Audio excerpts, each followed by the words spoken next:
This week's Grimm Fairy Tales, The Star Money. There was once on a time a little girl whose father and mother were dead, and she was so poor that she no longer had any little room to live in or bed to sleep in, and at last she had nothing else but the clothes she was wearing and a little bit of bread in her hand, which some charitable soul had given her. She was, however, good and pious, and as she was thus forsaken by all the world, she went forth into the open country, trusting in the good God.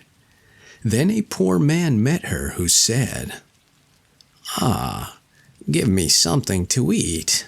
I am so hungry." She reached him the whole of her piece of bread and said, "May God bless it to thy use," and went onward.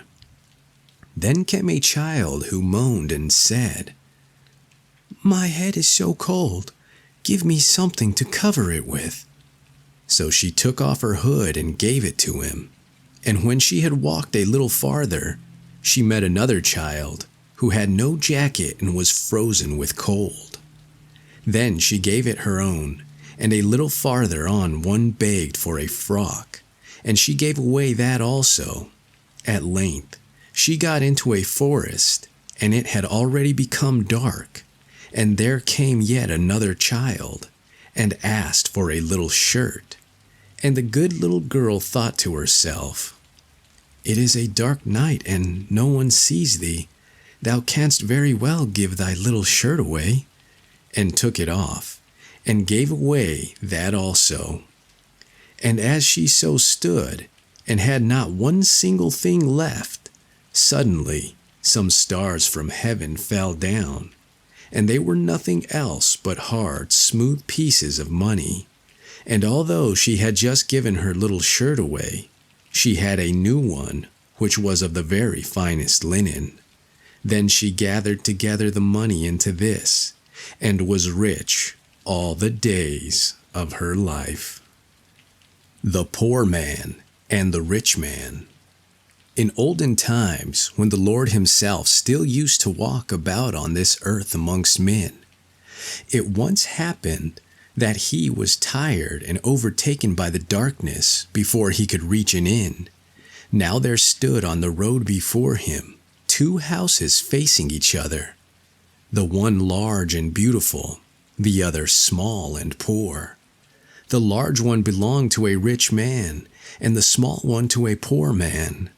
Then the Lord thought, "I shall be no burden to the rich man. I will stay the night with him." When the rich man heard someone knocking at his door, he opened the window and asked the stranger what he wanted. The Lord answered, "I only ask for a night's lodging." Then the rich man looked at the traveler from head to foot, and as the Lord was wearing common clothes, and did not look like one who had much money in his pocket, he shook his head and said, "No, I can't take you in. My rooms are full of herbs and seeds, and if I were to lodge everyone who knocked at my door, I might very soon go begging myself. Go somewhere else for a lodging." And with this, he shut down the window and left the Lord standing there. So the Lord turned his back on the rich man and went across to the small house and knocked. He had hardly done so when the poor man opened the little door and bade the traveler come in. "Pass the night with me. It is already dark," said he. "You cannot go any further tonight." This pleased the Lord, and he went in. The poor man's wife shook hands with him and welcomed him, and said he was to make himself at home and put up with what they had got. They had not much to offer him, but what they had they would give him with all their hearts. Then she put the potatoes on the fire, and while they were boiling, she milked the goat, that they might have a little milk with them. When the cloth was laid, the Lord sat down with the man and his wife, and he enjoyed their coarse food, for there were happy faces at the table.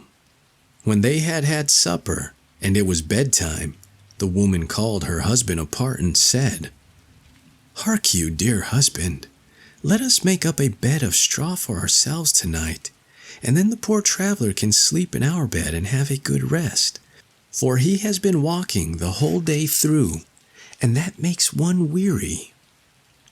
"With all my heart," he answered, "I will go and offer it to him." And he went to the stranger and invited him, if he had no objection, to sleep in their bed and rest his limbs properly. But the Lord was unwilling to take their bed from the two old folks. However, they would not be satisfied until at length he did it and lay down in their bed, while they themselves lay on some straw on the ground. Next morning they got up before daybreak and made as good a breakfast as they could for the guest. When the sun shone in through the little window, and the Lord had got up, he again ate with them, and then prepared to set out on his journey.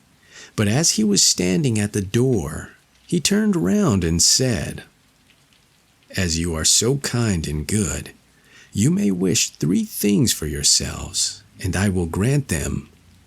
Then the man said, "What else should I wish for but eternal happiness, and that we too, as long as we live, may be healthy and have every day our daily bread? For the 3rd wish, I do not know what to have." And the Lord said to him, "Will you wish for a new house instead of this old one?" "Oh, yes," said the man. "If I can have that too, I should like it very much." And the Lord fulfilled his wish, and changed their old house into a new one, again gave them his blessing, and went on.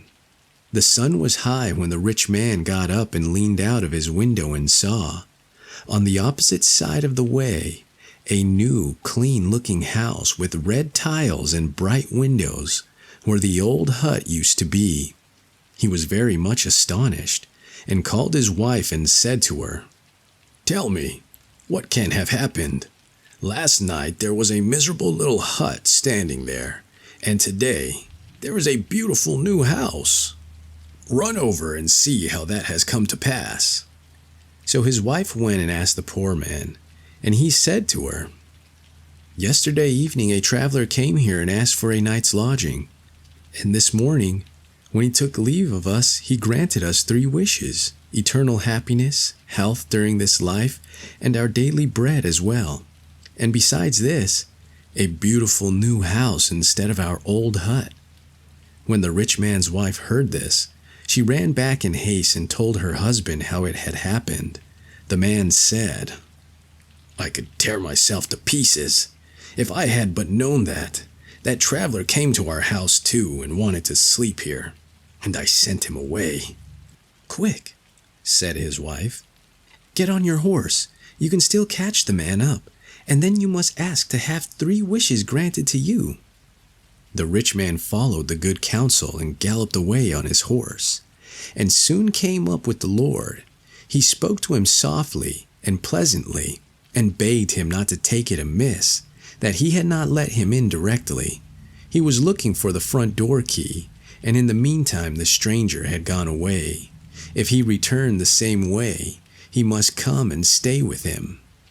"Yes," said the Lord, "if I ever come back again, I will do so." Then the rich man asked if might not wish for 3 things too, as his neighbor had done. "Yes," said the Lord, he might, but it would not be to his advantage, and he had better not wish for anything. But the rich man thought that he could easily ask for something which would add to his happiness, if he only knew that it would be granted. So the Lord said to him, "Ride home then, and 3 wishes which you shall form shall be fulfilled." The rich man had now gained what he wanted, so he rode home and began to consider what he should wish for.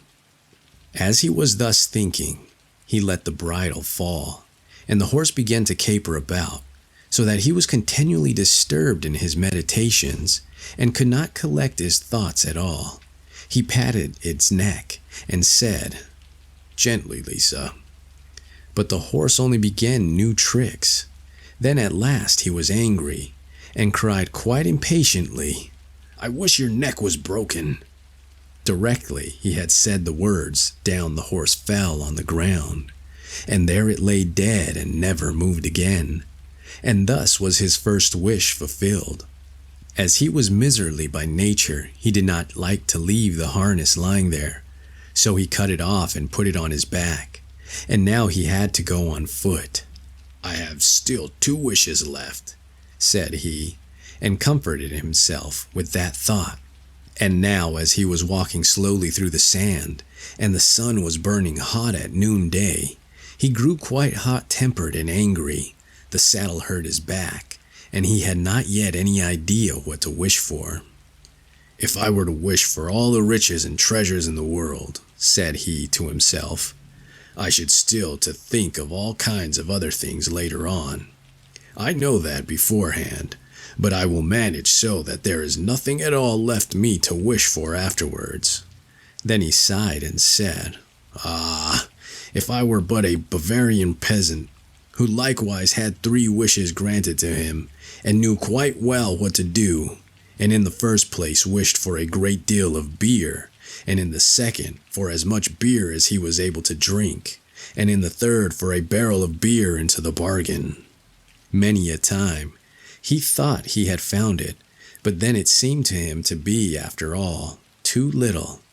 Then it came into his mind, what an easy life his wife had, for she stayed at home in a cool room and enjoyed herself. This really did vex him, and before he was aware, he said, "I just wish she was sitting there on this saddle, and could not get off it, instead of my having to drag it along on my back." And as the last word was spoken, the saddle disappeared from his back, and he saw that his second wish had been fulfilled. Then he really did feel warm. He began to run and wanted to be quite alone in his own room at home, to think of something really large for his last wish. But when he arrived there and opened the parlor door, he saw his wife sitting in the middle of the room on the saddle, crying and complaining, and quite unable to get off it. So he said, "Do bear it, and I will wish for all the riches on earth for thee. Only stay where thou art." She, however, called him a fool and said, "What good will all the riches on earth do me if I am to sit on this saddle? Thou hast wished me on it, so thou must help me off." So whether he would or not, he was forced to let his third wish be that she should be quit of the saddle and able to get off it, and immediately the wish was fulfilled. So he got nothing by it but vexation, trouble, abuse, and the loss of his horse. But the poor people lived happily, quietly, and piously until their happy death. The Stolen Earthlings. A father was one day sitting at dinner with his wife and his children, and a good friend who had come on a visit was with them. And as they thus sat, and it was striking 12 o'clock, the stranger saw the door open, and a very pale child, dressed in snow-white clothes, came in. It did not look around, and it did not speak, but went straight into the next room. Soon afterwards, it came back, and went out at the door again in the same quiet manner.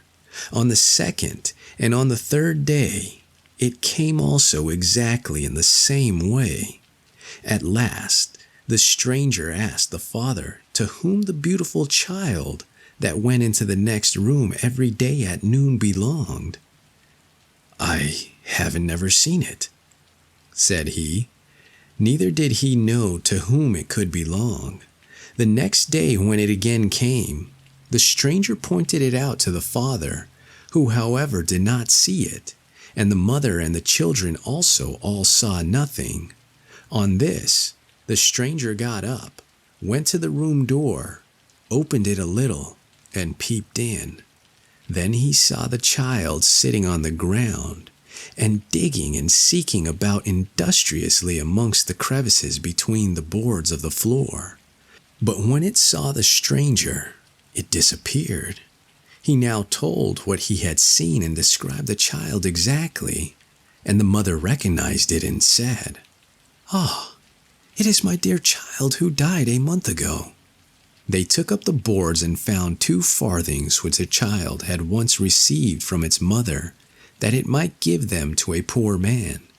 It, however, had thought, "Thou canst buy thyself a biscuit for that," and had kept the farthings, and hidden them in the openings between the boards, and therefore it had had no rest in its grave, and had come every day at noon to seek for these farthings. The parents gave the money at once to a poor man, and after that the child was never seen again. The Shroud. There was once a mother who had a little boy of 7 years old, who was so handsome and lovable that no one could look at him without liking him, and she herself worshipped him above everything in the world. Now it so happened that he suddenly became ill, and God took him to himself, and for this the mother could not be comforted, and wept both day and night. But soon afterwards, when the child had been buried, it appeared by night in the places where it had sat and played during its life. And if the mother wept, it wept also, and when morning came it disappeared. As however the mother would not stop crying, it came one night in the little white shroud in which it had been laid in its coffin, and with its wreath of flowers round its head, and stood on the bed at her feet and said, "O mother, do stop crying, or I shall never fall asleep in my coffin, for my shroud will not dry because of all thy tears which have fallen upon it." The mother was afraid when she heard that, and wept no more. The next night the child came again, and held a little light in its hand, and said, "Look, mother, my shroud is nearly dry, and I can rest in my grave." Then the mother gave her sorrow into God's keeping, and bore it quietly and patiently, and the child came no more, but slept in its little bed beneath the earth. The Willful Child. Once upon a time, there was a child who was willful, and would not do what her mother wished. For this reason, God had no pleasure in her, and let her become ill, and no doctor could do her any good, and in a short time she lay on her deathbed. When she had been lowered into her grave, and the earth was spread over her, all at once her arm came out again, and stretched upwards, and when they had put it in and spread fresh earth over it, it was all to no purpose, for the arm always came out again. Then the mother herself was obliged to go to the grave and strike the arm with a rod, and when she had done that, it was drawn in, and then at last the child had rest beneath the ground. The Valiant Little Tailor. One summer's morning, a little tailor was sitting on his table by the window. He was in good spirits, and sewed with all his might. Then came a peasant woman down the street crying, "Good jam's cheap, good jam's cheap." This rang pleasantly in the tailor's ears. He stretched his delicate head out of the window and called, "Come up here, dear woman. Here you will get rid of your goods." The woman came up the 3 steps to the tailor with her heavy basket, and he made her unpack the whole of the pots for him. He inspected all of them, lifted them up, put his nose to them, and at length said, "The jam seems to me to be good, so weigh me out 4 ounces, dear woman, and if it is 1/4 of a pound, that is of no consequence." The woman, who had hoped to find a good sale, gave him what he desired, but went away quite angry and grumbling. "Now, God bless the jam to my use," cried the little tailor, "and give me health and strength. So he brought the bread out of the cupboard, cut himself a piece right across the loaf, and spread the jam over it. "This won't taste bitter," said he, "but I will just finish the jacket before I take a bite." He laid the bread near him, sewed on, and in his joy made bigger and bigger stitches. In the meantime, the smell of the sweet jam ascended so to the wall, where the flies were sitting in great numbers, and they were attracted and descended on it in hosts. "Holla! Who invited you?" said the little tailor, and drove the unbidden guests away.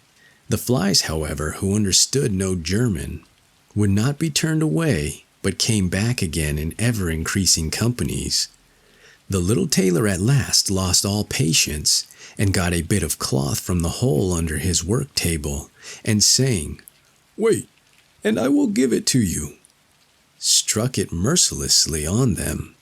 When he drew it away and counted, there lay before him no fewer than 7 dead, and with legs stretched out. "Art thou a fellow of that sort?" said he, and could not help admiring his own bravery. "The whole town shall know of this." And the little tailor hastened to cut himself a girdle, stitched it, and embroidered on it in large letters, 7 at one stroke. "What the town?" he continued. "The whole world shall hear of it." And his heart waged with joy like a lamb's tail. The tailor put on the girdle and resolved to go forth into the world, because he thought his workshop was too small for his valor. Before he went away, he sought about in the house to see if there was anything which he could take with him. However, he found nothing but an old cheese, and that he put in his pocket. In front of the door he observed a bird which had caught itself in the thicket. It had to go into his pocket with the cheese. Now he took to the road boldly, and as he was light and nimble, he felt no fatigue. The road led him up a mountain, and when he had reached the highest point of it, there sat a powerful giant looking about him quite comfortably. The little tailor went bravely up, spoke to him, and said, "Good day, comrade. So thou art sitting there overlooking the wide-spread world. I am just on my way thither and want to try my luck. Hast thou any inclination to go with me?" The giant looked contemptuously at the tailor, and said, "Thou ragamuffin, thou miserable creature." "Oh, indeed," answered the little tailor, and unbuttoned his coat, and showed the giant the girdle. "There mayest thou read what kind of man I am." The giant read, 7 at one stroke, and thought that they had been men whom the tailor had killed, and began to feel a little respect for the tiny fellow. Nevertheless, he wished to try him first, and took a stone in his hand and squeezed it together so that water dropped out of it. "Do that likewise," said the giant, "if thou hast strength." "Is that all?" said the tailor. "That is child's play with us," and put his hand into his pocket, brought out the soft cheese, and pressed it until the liquid ran out of it. "Faith," said he, "that was a little better, wasn't it?" The giant did not know what to say, and could not believe it of the little man. Then the giant picked up a stone and threw it so high that the eye could scarcely follow it. "Now, little mite of a man, do that likewise." "Well thrown," said the tailor, "but after all the stone came down to earth again. I will throw you one which shall never come back at all." And he put his hand into his pocket, took out the bird, and threw it into the air. The bird, delighted with its liberty, rose, flew away, and did not come back. "How does that shot please you, comrade?" asked the tailor. "Thou canst certainly throw," said the giant. "But now we will see if thou art able to carry anything properly." He took the little tailor to a mighty oak tree, which lay there felled on the ground, and said, "If thou art strong enough, help me to carry the tree out of the forest." "Readily," answered the little man. "Take thou the trunk on thy shoulders, and I will raise up the branches and twigs after all. They are the heaviest." The giant took the trunk on his shoulder, but the tailor seated himself on a branch, and the giant, who could not look round, had to carry away the whole tree, and the little tailor into the bargain. He behind was quite merry and happy, and whistled the song, "3 tailors rode forth from the gate," as if carrying the tree were child's play. The giant, after he had dragged the heavy burden part of the way, could go no further, and cried, "Hark you, I shall have to let the tree fall." The tailor sprang nimbly down, seized the tree with both arms as if he had been carrying it, and said to the giant, "Thou art such a great fellow, and yet canst not even carry the tree." They went on together, and as they passed a cherry tree, the giant laid hold of the top of the tree where the ripe fruit was hanging, bent it down, gave it into the tailor's hand, and bade him eat. But the little tailor was much too weak to hold the tree, and when the giant let it go, it sprang back again, and the tailor was hurried into the air with it. When he had fallen down again without injury, the giant said, "What is this? Hast thou not strength enough to hold the weak twig?" "There is no lack of strength," answered the little tailor.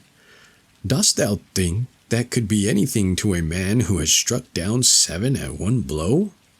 I kept over the tree because the huntsmen are shooting down there in the thicket. Jump as I did, if thou canst do it." The giant made the attempt, but could not get over the tree, and remained hanging in the branches, so that in this also the tailor kept the upper hand. The giant said, "If thou art such a valiant fellow, come with me into our cavern and spend the night with us." The little tailor was willing and followed him. When they went into the cave, other giants were sitting there by the fire, and each of them had a roasted sheep in his hand and was eating it. The little tailor looked round and thought, "It is much more spacious here than in my workshop." The giant showed him a bed, and said he was to lie down in it and sleep. The bed, however, was too big for the little tailor, and he did not lie down in it, but crept into a corner. When it was midnight, and the giant thought that the little tailor was lying in a sound sleep, he got up, took a great iron bar and cut through the bed with one blow, and thought he had given the grasshopper his finishing stroke. But the earliest dawn, the giants went into the forest, and he had quite forgotten the little tailor, when all at once he walked up to them quite merrily and boldly. The giants was terrified. They were afraid that he would strike them all dead, and ran away in a great hurry. The little tailor went onwards, always following his own pointed nose. After he had walked for a long time, he came to the courtyard of a royal palace, and as he felt weary, he lay down on the grass and fell asleep. Whilst he lay there, the people came and inspected him on all sides, and read on his girdle, 7 at one stroke. "Ah," said they, "what does the great warrior here in the midst of peace? He must be a mighty lord." They went and announced him to the king, and gave it as their opinion that if war should break out, this would be a weighty and useful man who ought on no account to be allowed to depart. The counsel pleased the king, and he sent one of his courtiers to the little tailor to offer him military service when he awoke. The ambassador remained standing by the sleeper, waited until he stretched his limbs and opened his eyes, and then conveyed to him his proposal. "For this very reason have I come here," the tailor replied. "I am ready to enter the king's service." He was therefore honorably received, and a special dwelling was assigned him. The soldiers, however, were set against the little tailor and wished him 1,000 miles away. "What is to be the end of this?" they said amongst themselves. "If we quarrel with him and he strikes about him, 7 of us will fall at every blow. Not one of us can stand against him." They came therefore to a decision, betook themselves in a body to the king, and begged for their dismissal. "We are not prepared," said they, "to stay with a man who kills 7 at one stroke." The king was sorry that for the sake of one he should lose all his faithful servants, wished that he had never set eyes on the tailor, and would willingly have been rid of him again. But he did not venture to give him his dismissal, for he dreaded lest he should strike him and all his people dead, and place himself on the royal throne. He thought about it for a long time, and at last found good counsel. He sent to the little tailor and caused him to be informed that as he was such a great warrior, he had one request to make to him. In a forest of his country lived 2 giants who caused great mischief with their robbing, murdering, ravaging, and burning, and no one could approach them without putting himself in danger of death. If the tailor conquered and killed these 2 giants, he would give him his only daughter to wife, and half of his kingdom as a dowry. Likewise, 100 horsemen should go with him to assist. "That would indeed be a fine thing for a man like me," thought the little tailor. "One is not offered a beautiful princess and half a kingdom every day of one's life." "Oh yes," he replied, "I will soon subdue the giants and do not require the help of 100 horsemen to do it. He who can hit 7 with one blow has no need to be afraid of 2. The little tailor went forth, and the 100 horsemen followed him. When he came to the outskirts of the forest, he said to his followers, "Just stay waiting here. I alone will soon finish off the giants." Then he bounded into the forest and looked about right and left. After a while he perceived both giants. They lay sleeping under a tree, and snored so that the branches waved up and down. The little tailor, not idle, gathered 2 pockets full of stone, and with these climbed up the tree. When he was halfway up, he slipped down by a branch until he sat just above the sleepers, and then let one stone after another fall on the breast of one of the giants. For a long time the giant felt nothing, but at last he awoke, pushed his comrade, and said, "Why art thou knocking me?" "Thou must be dreaming," said the other. "I am not knocking thee." They laid themselves down to sleep again, and then the tailor threw a stone down on the second. "What's the meaning of this?" cried the other. "Why art thou pelting me?" "I am not pelting thee," answered the first, growling. They disputed about it for a time, but as they were weary, they let the matter rest, and their eyes closed once more. The little tailor began his game again, picked out the biggest stone, and threw it with all his might on the breast of the first giant. "That is too bad," cried he, and sprang up like a madman, and pushed his companion against the tree until it shook. The other paid him back in the same coin, and they got into such a rage that they tore up trees and belabored each other so long that at last they both fell down dead on the ground at the same time. Then the little tailor leapt down. "It is a lucky thing," said he, "that they did not tear up the tree on which I was sitting, or I should have to spring onto another like a squirrel. But we tailors are nimble." He drew out his sword and gave each of them a couple of thrusts in the breast, and then went out to the horsemen and said, "The work is done. I have given both of them their finishing stroke. But it was hard work. They tore up trees in their sore need and defended themselves with them. But all that is to no purpose when a man like myself comes. Who can kill 7 at one blow?" "But are you not wounded?" asked the horseman. "You need not concern yourself about that," answered the tailor. "They have not bent one hair of mine." The horsemen would not believe him, and rode into the forest. There they found the giants swimming in their blood, and all round about lay the torn-up trees. The little tailor demanded of the king the promised reward. He, however, repented of his promise, and again bethought himself how he could get rid of the hero. "Before thou receivest my daughter and the half of my kingdom, said he to him, "thou must perform one more heroic deed. In the forest roams a unicorn, which does great harm, and thou must catch it first." "I fear one unicorn still less than 2 giants. 7 at one blow is my kind of affair." He took a rope and an axe with him, went forth into the forest, and again bade those who were sent with him to wait outside. He had not to seek long.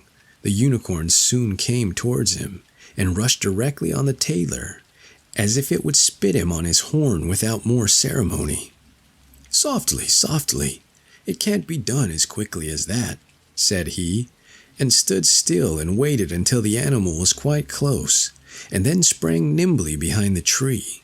The unicorn ran against the tree with all its strength, and struck its horn so fast in the trunk that it had no strength enough to draw it out again, and thus it was caught.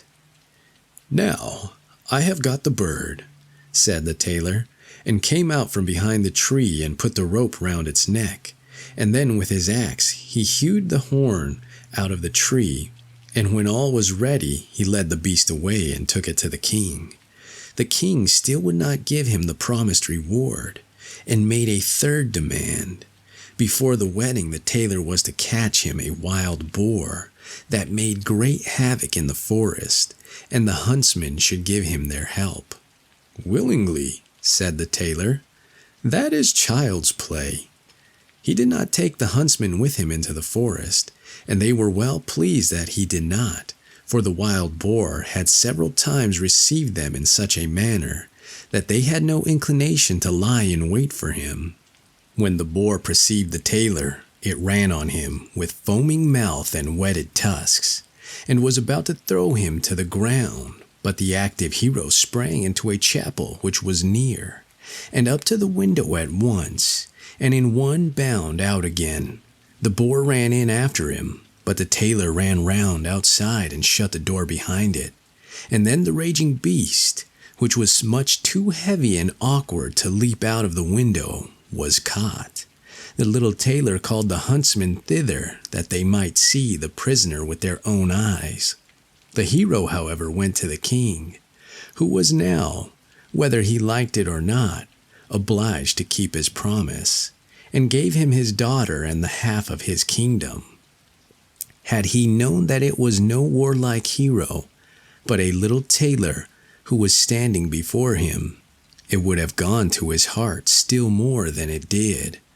The wedding was held with great magnificence and small joy, and out of a tailor a king was made. After some time the young queen heard her husband say in his dreams at night, "Boy, make me the doublet, and patch the pantaloons, or else I will wrap the yard measure over thine ears." Then she discovered in what state of life the young lord had been born, and next morning complained of her wrongs to her father, and begged him to help her to get rid of her husband, who was nothing else but a tailor. The king comforted her and said, "Leave thy bedroom door open this night, and my servant shall stand outside, and when he has fallen asleep shall go in, bind him, and take him on board a ship which shall carry him into the wide world." The woman was satisfied with this, but the king's armor-bearer, who had heard all, was friendly with the young lord, and informed him of the whole plot. "I'll put a screw into that business," said the little tailor. At night he went to bed with his wife at the usual time, and when she thought that he had fallen asleep, she got up, opened the door, and then lay down again. The little tailor, who was only pretending to be asleep, began to cry out in a clear voice, "Boy, make me the doublet, and patch me the pantaloons, or I will wrap the yard measure over thine ears. I smote 7 at one blow. I killed 2 giants. I brought away 1 unicorn and caught a wild boar. And am I to fear those who are standing outside the room?" When these men heard the tailor speaking thus, they were overcome by a great dread, and ran as if the wild huntsmen were behind them, and none of them would venture anything further against him. So the little tailor was a king and remained one. to the end of his life.